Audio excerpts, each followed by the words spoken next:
evening and welcome to Tucker Carlson Tonight. We're coming to you all week from Brazil. You may not have noticed, we didn't actually, but Brazil is the last significant country in the Western Hemisphere that has a pro-American government. And in a lot of ways, Brazil isn't that different from the United States. It's an enormous place, bigger landmass than the continental U.S., huge population, beautiful, rich natural resources, and suddenly, like the United States, over the last 15 years, Brazil has found itself dangerously dependent on China. So what exactly are the Chinese government's aims here in Brazil? And why isn't the Biden administration doing anything to stop the Chinese military from establishing a threatening new beachhead in our hemisphere? They seem to be abetting it. What is that exactly? We're investigating all of it for a brand new documentary that we're making now. We'll have it for you soon. But one of the reasons that so few people in the United States noticed that China is colonizing formerly independent countries so close to our shores is that we have, as they used to say, problems of our own here in the United States. The American economy, primarily, which is in real trouble right now. And it's not something we can fix with a cleverly crafted bailout, as we've done before. The problem here isn't that a few reckless quants on Wall Street did crazy things with credit default swaps. The problem feels deeper than that. It feels systemic. And you see it in what you buy. Everything. The prices of everything are shooting beyond reach for a lot of people in the United States. That would include energy, food, durable goods, housing, education, credit. All of it is a lot more expensive than it was just recently. Why? Why has median rent in Manhattan jumped by 25% in a single year? Why has your grocery bill gone up by hundreds of dollars a month? Why can't you afford to fill your car anymore? Those are fair questions. It's not like we've run out of the commodities we need. The United States has a lot of them. It's a continental country. It stretches from the Atlantic to the Pacific. So we've got plenty of room for housing. We've got more than enough oil and gas within our own borders to be completely energy independent with some left over. We've got more fertile farmland than any country on the planet. Food should be cheap. So the problem is definitely not our resources. Our resources in the United States are abundant. The problem is our leaders. The things you need are too expensive to buy because politicians created inflation.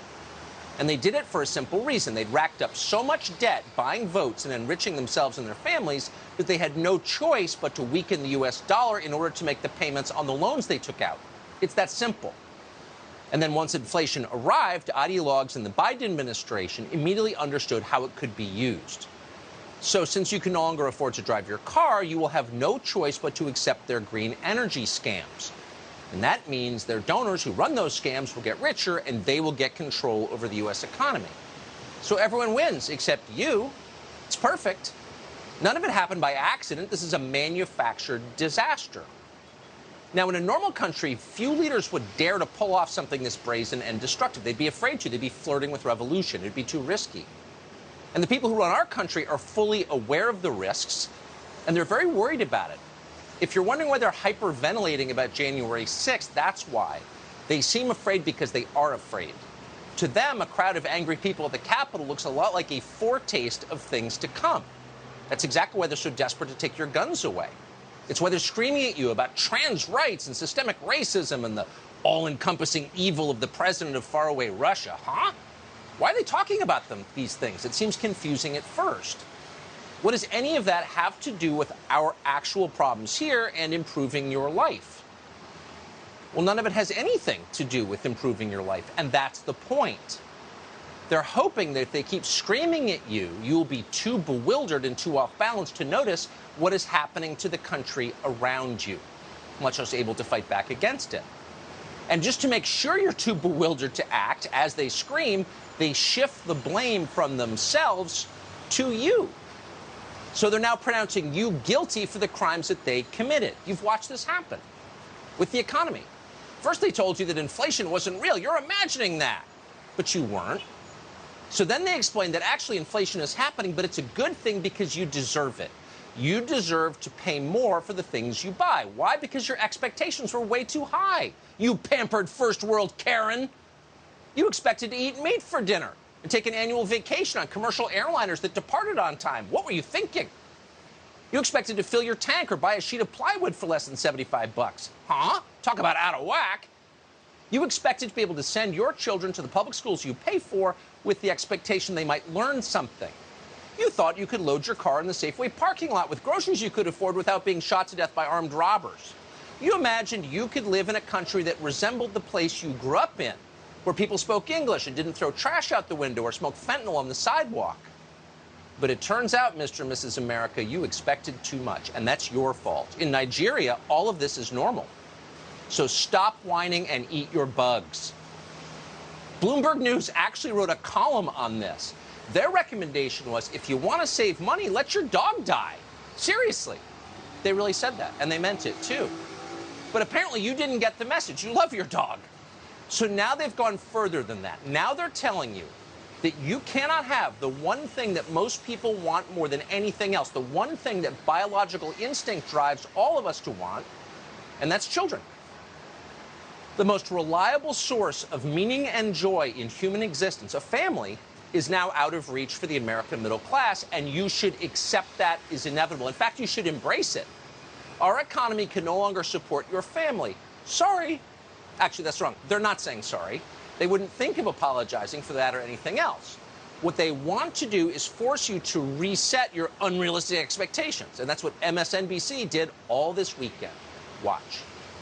What does it cost to have a baby on your body, on your livelihood, and not just you, but your state and this country? Many economists and social scientists are telling us that the economic consequences of abortion restrictions are devastating for both individuals and wider society. According to the Institute for Women's Policy Research, at the national level, state-level abortion restrictions cost $105 billion per year because basically it reduces the labor force participation rate, how many people are in the workforce, and drives down earning power. So it turns out many economists and social scientists have concluded that having kids is selfish and way too expensive, and that's your fault. So dial back your expectations of ever having a family. Thanks for telling us, MSNBC and Jolene Kent. Notice that no one on MSNBC ever blames the powerful for where we are. Apparently, the U.S. government had no role in, quote, reducing the labor force participation rate, say by shutting down the entire U.S. economy and firing anyone who didn't get their vax, or turning cities into war zones, or devaluing the U.S. dollar. None of that actually happened. It's not their fault. Wall Street and the Fed are blameless. The problem is you. The problem is that you selfishly want to have children, and children are bad for GDP. All the big corporations now agree on that. They're all now against human reproduction. Watch Jolene Kent explain more.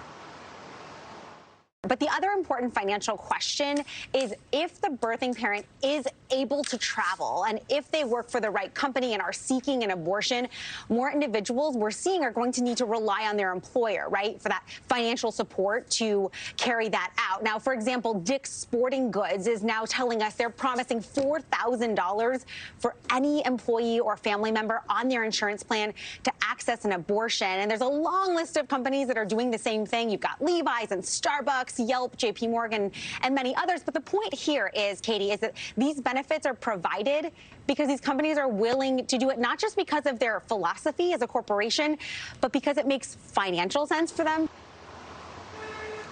Dick's Sporting Goods will pay you $4,000 to abort your baby. How great is that? How great is Dick's Sporting Goods? You were going to have a baby, and now they're giving you $4,000 not to. And as Jolene Kent just told us, that makes financial sense for corporate America. Well, yes, it does. Thanks, MSNBC. We lost our calculator and couldn't do the math on that. It turns out the companies have done the math, and they'd rather pay female employees $4,000 for every abortion they have. That's cheaper than footing the bill for, say, parental leave or adding new dependents onto the company health care plan. Babies are expensive. It's a lot cheaper to get rid of them, has concluded the HR department at Dick's Sporting Goods. But keep in mind, this is a highly progressive movement. When you have to bribe employees not to have their own family, what you're really doing is liberating them. And if you doubt that, here's corporate America's spokesman, Andrew Ross Sorkin of CNBC, with the message once more. The real challenge is going to be for the smaller companies that can't afford to do this, and for the employees of those companies that are unable to get access that way. And so there's going to be a tale of two worlds. If you work for a Fortune 500 company in America today, you very well may get this type of health care as a benefit. Smaller companies may not. And I asked the question over the weekend to a lot of executives and CEOs about this. Would you leave the state? Would you leave those states where those trigger laws are in effect? And the answer is no. The view is that this is, dare I say, a cost of doing business. And I was, I have to admit, disappointed that there was nobody that I spoke to over the weekend who said, you know what, we have a moral issue about this. Yeah, it's very disappointing that all companies aren't paying their employees to abort their children. It's a sign of love, really, because when you love someone, your main concern is that they never reproduce, that they never create more human beings just like them. That's a sign of love. So according to Andrew Ross Sorkin, corporations, and this is not ghoulish or creepy, so settle down, choke back your gag reflexes. Corporations in states that outlaw abortions are unethical. The CEOs of those companies are immoral because they're not paying for enough abortion. Andrew Ross Sorkin judges them. You know who he doesn't judge? His friend Janet Yellen. Now, Janet Yellen isn't blameless. She lied to Americans for years about the inflation that she created. She single-handedly destroyed our economy more than any other single American. But that's not a problem for Andrew Ross Sorkin. It's not like she wasn't paying for her employees' abortions. And we're quoting, you know, if you're Janet Yellen, she's in a political job and they wanted to run the economy a little hot. That's what Sorkin said recently. And by running it a little hot, he meant destroy it and make the U.S. dollar worthless. It's just a little mistake. It's not a big deal. It's not immoral. Making you poor was a mistake. And don't worry, Janet Yellen has never even considered apologizing for it. No. What she's telling you is, now that you're poor, shut up and abort your child because times are tough and you got to get back to work. There's a war on. Do your duty. I believe that eliminating the right of women to make decisions about when and whether to have children would have very damaging effects on the economy and would set women back decades. Yeah, very damaging to the economy, having all those children, all that new life.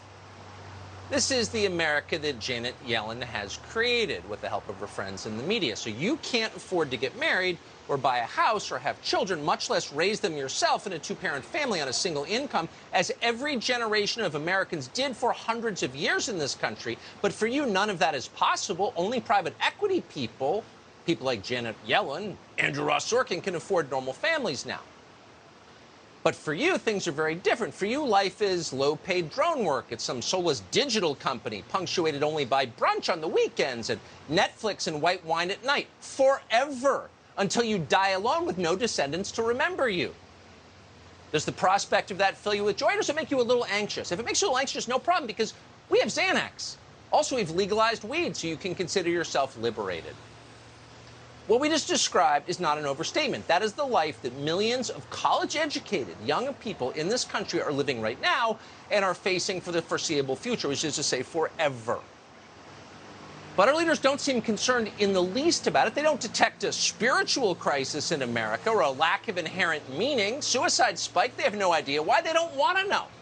They don't even notice a dramatic drop in birth rates in America, which you'd think they would care about since they run the country, and that's the clearest sign of societal health. If people aren't reproducing, maybe something's wrong. But no, it doesn't bother them. In fact, they're for it. Don't have kids, and if you do, make certain they can't reproduce themselves. Why don't you go ahead and chemically castrate them? That's what they're now telling you. Watch the Admiral. Gender-affirming care is life-saving, medically necessary, age-appropriate, and a critical tool for healthcare providers. As a pediatrician, when it comes to making sure kids are healthy and happy, I know how important care that affirms someone's true identity can be. So you made the mistake of having children, your own family. But there is something you can do. You can make sure you never have grandchildren. You can pump your children full of pharma-derived poison that makes certain they can never reproduce. And you should, because that's life-affirming care. So why are they telling you this? Well, simple. The more atomized and unhappy American society becomes, the easier it is for them to control. Fewer marriages and babies and family-owned homes means more rootless and dissatisfied people. It means an entire nation of desperately unhappy grad students. Sandy Cortez could become the queen of a country like that. So bring it on! More solitude, less human connection, less meaning, fewer babies. That's what they want, obviously. Here's what they don't want. They don't want more Christy Pauls. This weekend, Christy Paul announced that she's quitting her job because family is more important than serving corporate America. Here she is. I just could not be who I needed to be for my family, is what it really came down to. I was tired of being tired, and I told them, look, let's be honest. The work we do is important. The work you do is important wherever you go, whatever you do every day. It's important work. But at the end of the day, somebody's going to sit in this seat, and I'm going to leave, and the show will go on, as it should. But nobody else is going to be my kid's mom. And nobody else is going to be my husband's wife or my parents' children, and I need to be fully present there. Nobody else is going to be your kid's mom? Have you noticed our immigration levels recently? We're bringing people in to be your kid's mom. And by the way, shouldn't you be working for Facebook? Do your duty. That's what we're telling young people. We're telling them we're not going to do a thing to make it easier for you to have your own children or your own family, because families are for the rich and the poor. Families are for the tech tycoons in Napa. They've got a ton of kids. And for the Haitians huddled underneath the bridges at the border in South Texas, they've got a ton of kids too. But for you, a middle-class American, sorry, your deepest desires are far beyond reach. Citibank will pay you not to reproduce so you can remain alone in your cube. And if you're not fortunate enough to work at Citibank, Sandy Cortez will step in and for the first time in her life build something. In this case, she'll build government-funded abortion camps on federal land just to make sure you never have to experience the burden of holding your own baby or being unconditionally loved by your own children. You're liberated now. Let's celebrate with brunch. You have to wonder, how long before Democrats sponsor legislation to distribute free cats to young people in the cities, placebos to replace the families they can no longer have? That's coming, along with SSRIs and the water supply, so you don't have to think too much about it. We're finally getting to see what their utopia looks like. Hope you feel better. Subscribe to the Fox News YouTube channel to catch our nightly opens, stories that are changing the world and changing your life. From Tucker Carlson Tonight.